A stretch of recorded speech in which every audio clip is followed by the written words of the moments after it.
All right, guys, in this episode, I'm going to show you how you can get references to actors in your game by using Unreal's Eyedropper Tool, to where you can just go around and pick which guy you want in your scene. So it's going to be fun. It's going to be easy, guys. All right, guys, in this episode, I'm going to show you how to get a reference to an actor in a trigger box blueprint.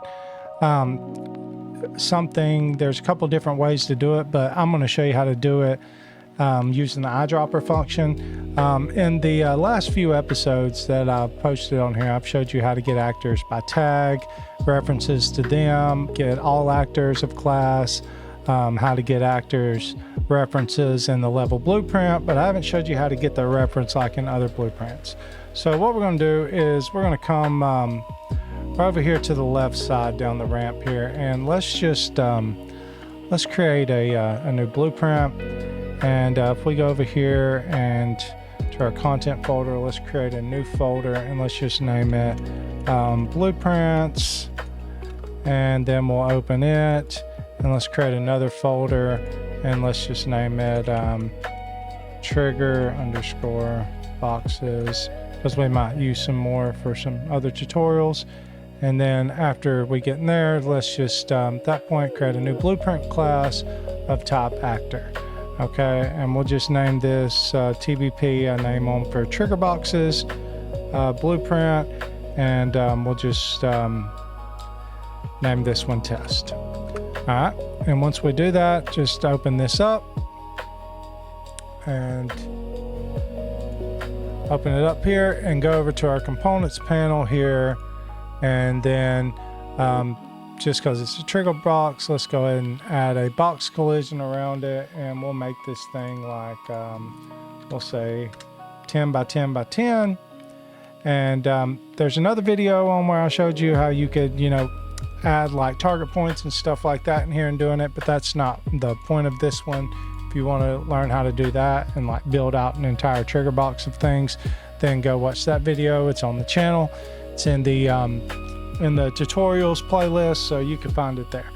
All right, but what we want to do here is if we want to go over here to our event graph here, and we want to come down here to our variables panel, and we want to create a new variable. All right, and this one is going to be our BP dummy ref.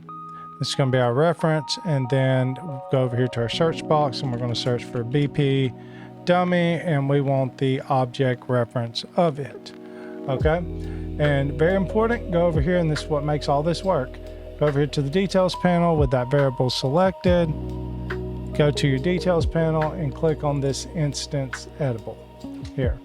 Okay, and then once you hit compile,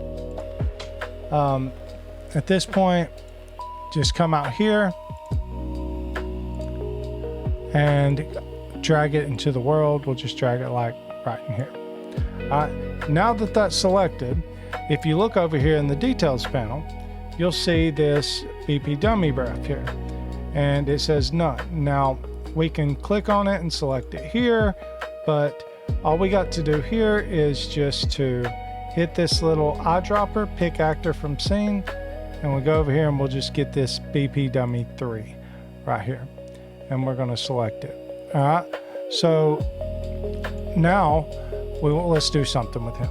So now that we have his reference, so on event begin play, what we're going to want to do now is let's just go ahead and get our dummy ref here, and then let's just let's get him to play an animation.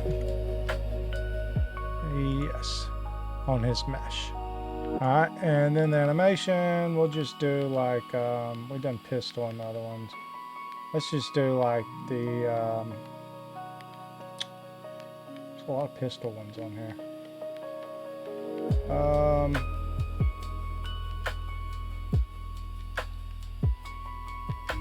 We'll just, I don't know, doesn't matter really, but we'll just get him to, we'll get him to attack. How's that?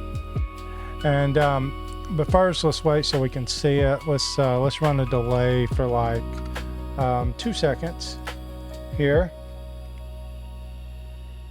And then when it is completed, that delay, we'll have it looping.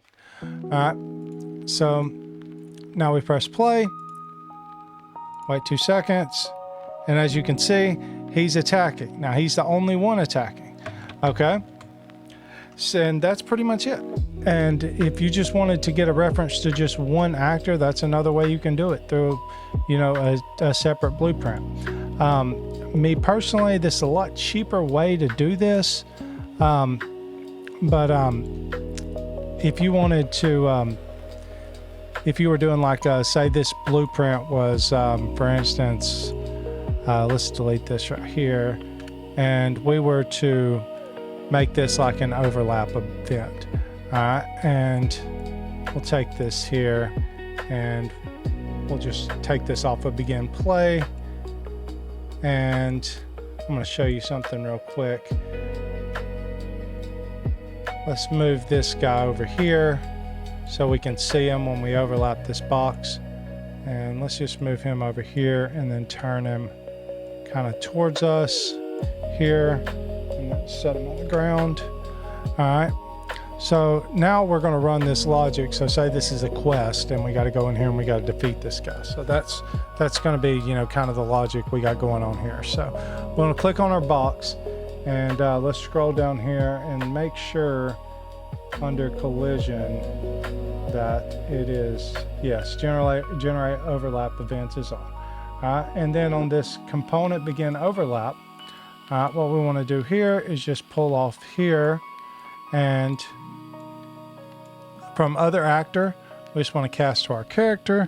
So cast to BP third person character, and then at that point we just want to, just to make sure that it's us actually overlapping the box, and then we want to wait 2 seconds, and then we want him to start that attacking animation. So now if we press play, we're sitting here, he's just standing there, we walk in, we overlap the box, 1, 2, and there he goes.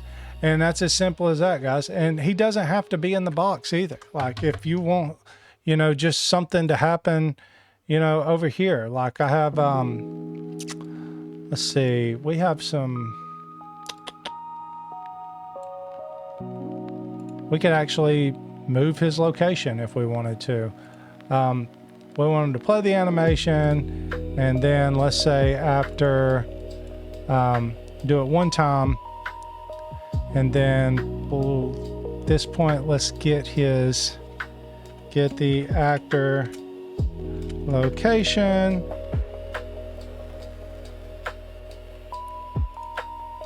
and we want to, let's say,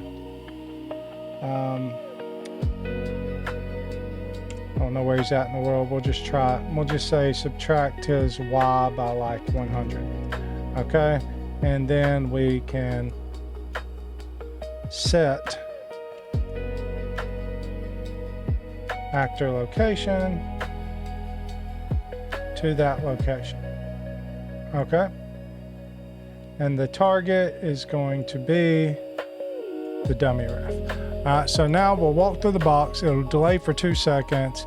It'll play the animation. Let's add another little delay. And then we're going to delay 1 more second, and then it's going to move his location. We'll just teleport him there. All right, make sure you compile and save this, and bam, we're here. And we come down here, we overlap, 1, 2, he plays it, and then you see he pops back. All right, and then you see, so you see what's going on here. And if we needed to get a reference to someone else, we could also do that. And I've actually, honestly telling you guys, I've never done this way. So I'm going to try this on here just to see if it works. Okay, so let's go back here, and let's duplicate this here, and let's make this dummy reference number 2. Okay, and let's go over here to our trigger box, and for, let's see, we have some, we could actually move his location. Let's say after, do it one time, and then let's say after, do it one more second, and then let's see, our trigger box. Not sure it lets you do this. All right, we didn't make it instance editable. Yeah, we didn't compile. Okay, I'm pretty sure you can. I don't see any reason that you wouldn't be able to. Yeah, so for our dummy reference 2, you just click on that, get him here, and then watch what we can do right here. Okay, now that he's selected in the world, we can get this actor location right here from where he originally was. Let's move him back, let's say 200. And this is just to show you guys different things that you can do, you know, because a lot of this stuff I had to learn on my own. So I wish somebody would have added a little something in there for me, so I would have knew. But we're going to get his old location right here, and we're going to set the actor location of our second dummy to where he used to be before he moved. All right, so let's get our reference 2, and we'll teleport him there too. All right, so watch this. All right, so never done this before, but I don't see why it wouldn't work. All right, so let's just walk over here, and we overlapped. Now he plays the animation, and look, now he moved. All right, so good, it worked. All right, it should have been if there was a delay, it probably would have been a little bit different, but it wasn't. So yeah, but you get the point, guys. Like and subscribe. I hope this helped you out. If you're trying to, you know, do different things and stuff, like I have several different things. And guys, check out the game. The Steam link's about to be up, but it's really coming together and it's looking really good. But like and subscribe to the channel. Thanks for everything you guys do. We're over 1,000 subscribers already in less than 3 months. And so yeah, if you want these project files too, they're in the description and they're in the comments. But until next time, guys, thanks for watching.